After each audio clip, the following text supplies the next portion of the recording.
I went ahead and took one of the Beaver Scheme Action Red ACUs and one of the Script Scheme ACUs out, which is 7010 right there. So yeah, let's take a look at these, I guess. I don't know what to start with. I guess we'll just take a look at this base model because the rest are just show and tell, I guess. There aren't really any differences other than the scheme, which I'll go over briefly. So yeah, starting off, we have the basic red ACU with the Beaver logo on this side. This is numbered 7006. So I guess we could go ahead and take a look at the front here. We have a vertical mounted nose ditch light. Wow. I went ahead and took one of the Action Red and Script Scheme units out of their boxes so we could have some variety, like we don't have enough already. But so let's take a look at this Action Red, I guess. There aren't really any other differences between the other models other than the paint schemes, I guess, which we'll see plenty of when I get around to running them. I probably will run most of them separately other than the NS ones, of course. So yeah. Starting off with this guy, we have the Action Red with the Beaver logo here on the side. We have what they've been doing lately. I don't know how recent this is, but it's the engraved or etched metal walkways now instead of plastic on the body. I did have some problems with the cowls back, or not cowls, Canadian cabs. Those did have some problems bubbling and falling off, but those were resolved. But I'm glad to see nothing like that happening on these locomotives. No problems with the handrails, which is nice. So I guess we could start at the front of this locomotive, where we have a vertically mounted nose headlight and two ditch lights. I'm assuming that these work. I'm not sure if the numbered boards light up, but it would be cool if they do. We have separately applied grabs on the nose and already applied windshields and a PTC array on the top, which we've been seeing more and more lately, which is really nice. Well, at least on the more modern locomotives. I'm not quite sure why this isn't focusing. That was strange. There we go. We have MU hoses and steel tip airline hoses, which is good to see. Because I don't remember what it was, but some locomotives didn't have those. I think I might be thinking of Ready to Roll, which would make a lot more sense, but some of those did. So I don't know why I'm going off on this. Well, yeah, we have the brown Katy coupler, separately applied brake or coupler cut bar and brake lever, which is nice. We have some really good details on these trucks, especially when we get to the backs. I can't make out what those actually say, but there is legible writing there. We have plenty of the hoses, things like that for sanding underneath the locomotive itself. We have the gas gauge and gas cap. I'm assuming the warnings are on the other side.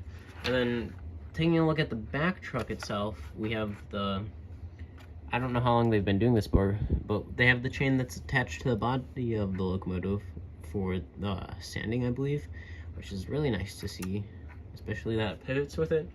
Hopefully that shouldn't have any problems going around curves or snapping, because that would be a shame. The back of the locomotive, which is still in the 90 Mac style with the, and 80 Mac with the square end. Most of these vents, well, all of these are see-through here, these vents. The radiator vents by the fans are not see-through. I don't know if they're ever going to do that. That would be really cool. but that would probably cause problems with getting wires and things like that out of the way. We have 2 air tanks here, and I'm not quite sure what those say. I don't think I can make it out. But yeah, those are there. We have the other fuel gauge and cap for the locomotive. I'm not quite sure what this is either. I'm assuming it's some sort of warnings and things like that. I can't really make it out yet again. But yeah. One thing I forgot to mention on the back of this locomotive is the spare couplers on the end, which is cool to see. And then separately applied handrails as well, or grab irons.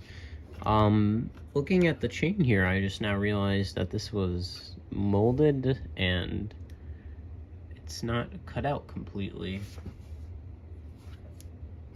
which is curious because they did that where it was see-through on some other locomotives. That's strange. Alright, moving on to the cab, I'm going to assume the windows move. I'm not going to mess with that. We have the sun shields, which I'm going to assume move as well, but I'm not going to be messing with those anytime soon, because we shouldn't have to worry about sun on the layout, with it being a model railroad and in a basement. And then we have the horn, I believe, which is separately applied on the top, see-through fan vents for the radiator, and then a see-through fan on the back as well, which I believe is relatively new for the EMD SD series, at least for Athearn, because I don't think that was on the old run of 80 or 90 Max that they have, which was a while ago. But yeah, that's about it for taking a look at these ACUs, I guess. We'll take a look at the Arid scheme for the Army, I believe this one is. Yeah, we have the little ribbon here on the front to support the troops, or our troops, which is really neat. Flip it over to the other side. We've got the same thing. I was thinking of the flag for the Navy unit. We have the American flag on one side, and flip it around to the other side. We have the Canadian flag, and then we have the script scheme. There's nothing really flip-worthy for this, I guess you could say. And then last, but certainly not least, we have the good old NS. I'm not seeing very many discriminating details on this, other than, I guess, slight changes in the PTC and the horn itself, but that's about it detail-wise that I can see for this locomotive. So let's go over to the layout and run some trains. I'm not sure how long I'll actually be able to run the train, because I have limited space due to the curve not being completed, but we'll try our best, I guess. So this last up is 7022 leading a BNSF, or BN Executive Mac, 2 ACU DPUs, and then 7021 shoving up the rear. And it's mostly ethanol. We have a few buffer cars, of course, for the DPUs in the beginning and end of the train. Overall, this was a really fun video to make. Like I said, I really do love these ACUs. They do have lighted number boards, which is really awesome. So let's just go ahead and give these bad boys a run.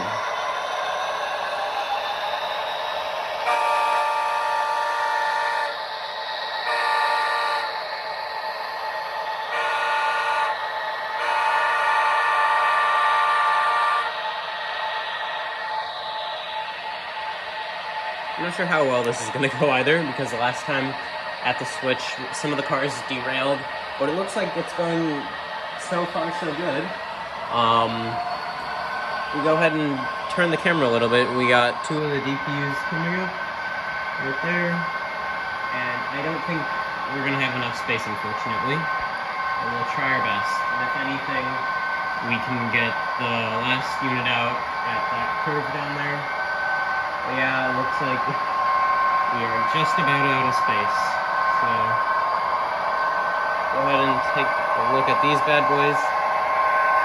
And that's about it. It's conveniently placed right here. We can see these two engines, but I just dropped the controller. That's probably going to be it for the video. If we go ahead and actually walk this over, I don't know what good this will do, but we have the 7821 right here. It's a beautiful looking locomotive. I don't know. I just really do like these ACUs, scale trains. I'm looking at the coal hoppers, gondolas right here, the Conrail ones that they just announced new right now. So I got scale trains on the brain. But yeah, Athearn Genesis did a really nice job on these. If you model CP or use NS as well, I guess, you might as well go check those out. So yeah, I hope everyone enjoyed, and I will see you next week, most likely with a rail fanning video, because we're going to Montana for the soon-to-be BNSF subsidiary Montana Rail Line. So I hope everyone enjoys, and see you then.